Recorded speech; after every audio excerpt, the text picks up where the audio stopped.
Hi, everyone. I'm so happy to be part of International Women's Day Conference, and I'm thankful for the organizers for giving me an opportunity to give my thoughts on having zero violence and building a secure and respectful environment for all. Let me start by sharing the screen. As I start, I'd like to introduce myself. I am Dr. Mehreen Alam. I am the founder and CEO of AI company UrduX. We aim to democratize access to AI. We not only aim to solve every problem using the power of AI, but we want to empower every person to be more efficient, more effective in their daily lives by using the power of AI. At the same time, I'm also a professor in School of Computing in Pakistan's leading computer science university. At the same time, I'm a strong advocate of having safe and inclusive places, whether that's home or that's workplace. Within this line, I'm also a founder of two initiatives. One is targeting the domestic violence, and it can be accessed on stopabusenow.com. Another is having a more inclusive, diverse, and equitable workplace, and that is available on genderdei.com.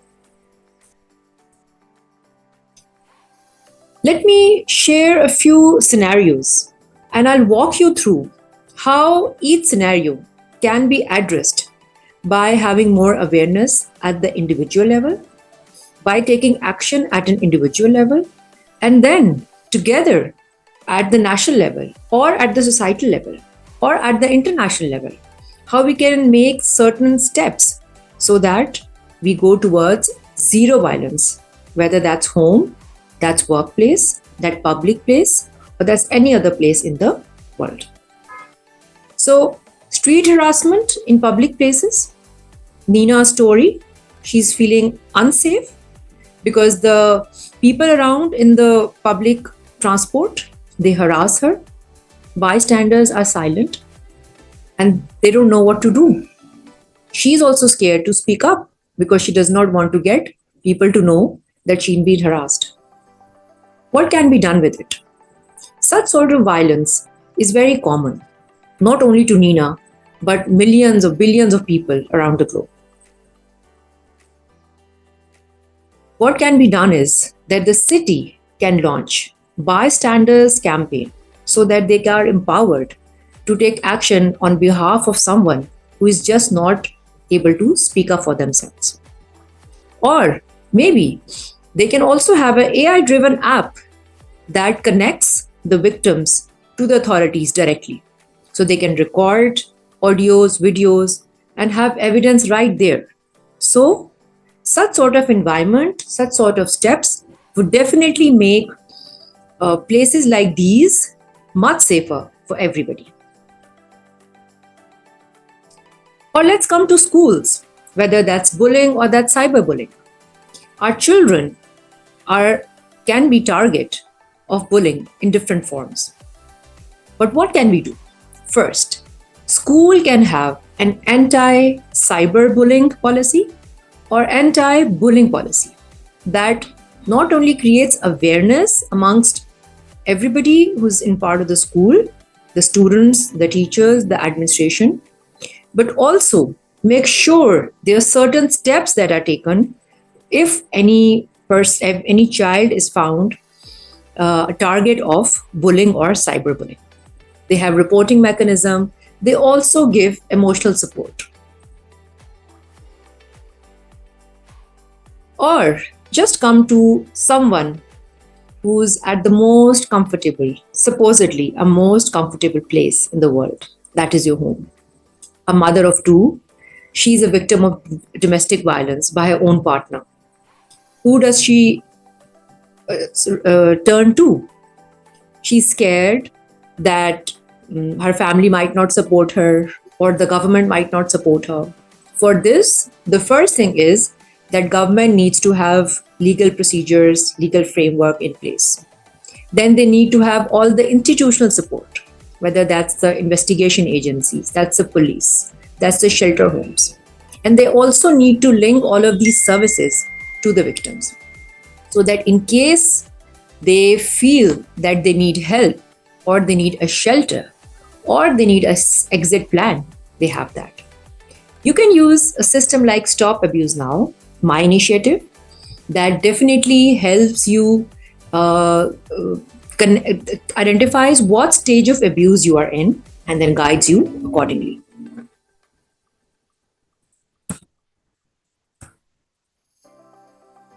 A workplace where most of the people they go to, a woman is faced by inappropriate marks.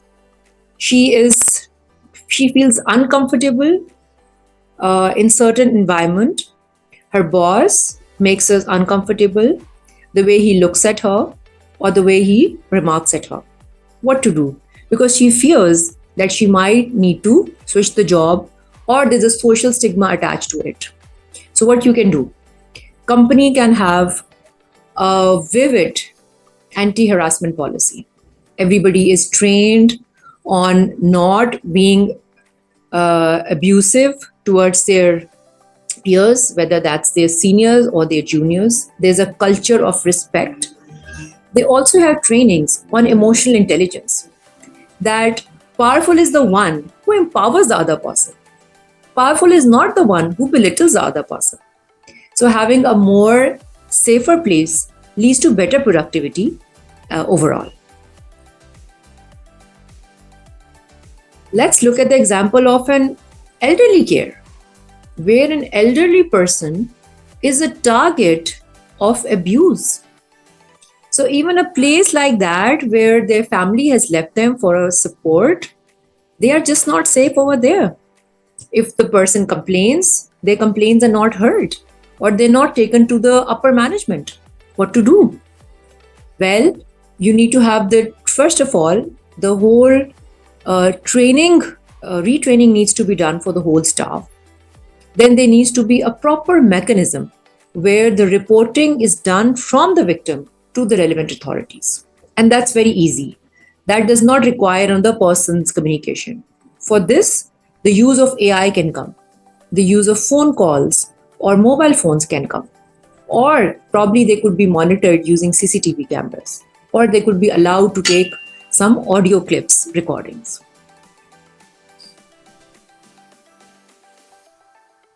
Violence victims have no gender, they have no age, and they have no demographic preference. Even a man can be a victim of domestic violence.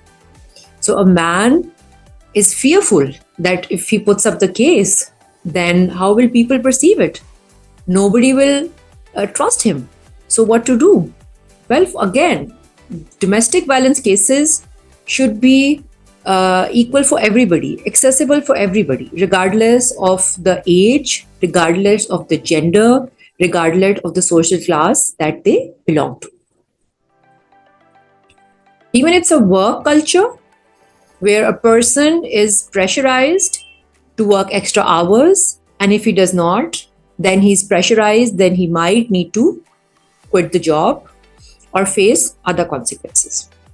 Well, for that, it's a good idea. Again, there's legal protection available for extra hours. There's legal protection available to every person, whoever is getting this sort of direct and indirect abuse. My purpose of sharing a few scenarios was that I have tried to cover different places that we exist. So we all go to our homes. Most of us go to our workplaces. Most of us do travel in public spaces. Most of us, we do go to schools, or our children are part of the schools. And then you never know. Our elder ones may be in elderly care, or we may end up in elderly care. It's very important that no matter what stage of life we are in, what place on earth we are in, it's very important that it's safe. It has zero violence. There is no abuse. There's a culture of respect. There's a culture of care. Individually, I believe, like Mahatma Gandhi said, be the change you want to see in the world. So if all of us pledge that we are going to be the change, then why not?